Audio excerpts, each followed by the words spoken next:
Hi, I'm Ken Mill. You're at the Myriad View Artisan Distillery in Rollo Bay, PEI. When we suggested to the people that we'd like to make moonshine, they said it's impossible, it's illegal. We've had a lot of feedback from other parts of the world. The big one is, you can't do that. Like, you got a great big sign out front. I've had one person come up to me. We have a vehicle that's marked up telling what our product is and saying right in the back, yep, it's PEI moonshine. And I've had, as I parked in a parking lot, someone come up to me and said, you're just begging to be arrested. And then, of course, explain to them the fact that no, it is legal in this province to produce it at a licensed distillery. The reasons we decided to go with Shine is it's PEI's traditional drink. The key thing to a moonshine is unaged and made from the local products. The fact is it was illegal during Prohibition, so you didn't want to get caught with it. You obviously weren't going to put it in barrels and have it out in the barn because loose lips sink ships. So the product was made, the product was being able to be hid in a closet or underneath a bed, wherever it was, and consumed. Danny says this is the home of the moonshine confessionals. Anyone who's made shine here basically takes a 30-second look at our still and then starts to talk about the stories of batches that have gone great, batches that have gone wrong, things that have been smashed or blown up in the making of homemade shine. The house here on the property actually has a beam in the floor that is split. Back in the 40s, while sitting at supper, the still exploded downstairs. It's the traditional drink for weddings and family reunions and receptions.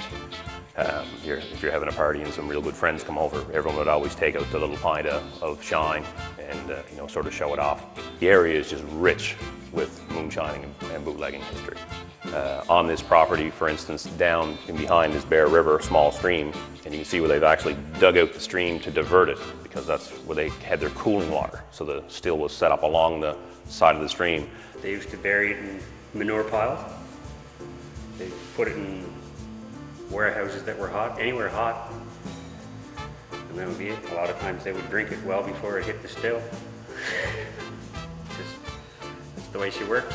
People used to say, oh, I think the mash is ready, I think the mash is ready, right? And all of a sudden all the guys that get together and they go down to check the mash. Well, they never come up for supper. You go down there and everyone's, got their portion of it already gone and it never did see the still. So, and now that we're producing it, he doesn't have to go through the grief, the trouble, or worry about getting caught.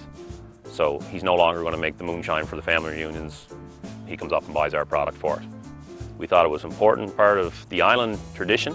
You won't go anywhere else and find this product on the shelf. It's the one that we've done the longest. It's the one that we continue to serve. It's the ones that's nowhere else. The world is full of mediocre products as far as alcohols or foods or anything else goes. We wanted to do small batches of handmade, high-quality products and bring it to the consumers. So as you see here, we have our Strait Shine as single distilled, once through the still is what that means. It'll be a molasses spirit, so it's going to be molasses and cane sugars brought in from the Caribbean. It's called Strait Shine. Keep in mind that the word moonshine is illegal in print. Very few people actually pick up on it. In fact, we get quite a few that come in and say, so why is there a moon there? Because they're used to the local trade name of moonshine, which is shine. Once again, that's how we were able to use it.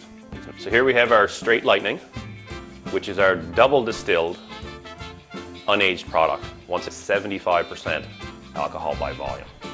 This would be our straight vodka. Very crisp and clean product due to the fact of the true triple distillation. Our straight gin would take that triple distilled vodka and we'll pass it through a botanicals vessel which has all of our coriander, juniper berry, all our herbs and spices, and we let that alcohol vapor pass through there, pick up all our flavors and come back out to be what's known as a London dry gin. We do free tastings and tours on site, and we also do an experiential tour where you can come on site, you pay your fee, and within 2 hours we'll take you through the whole process of putting sugars in the fermentation tanks. We set it for fermenting. You help us actually run off a batch of shine, and you bottle and label and take home your own bottle of shine that you've actually bottled and labeled.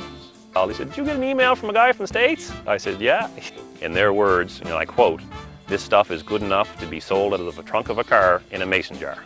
He said, what do you think of that for a comment? I said, well, pretty happy with it.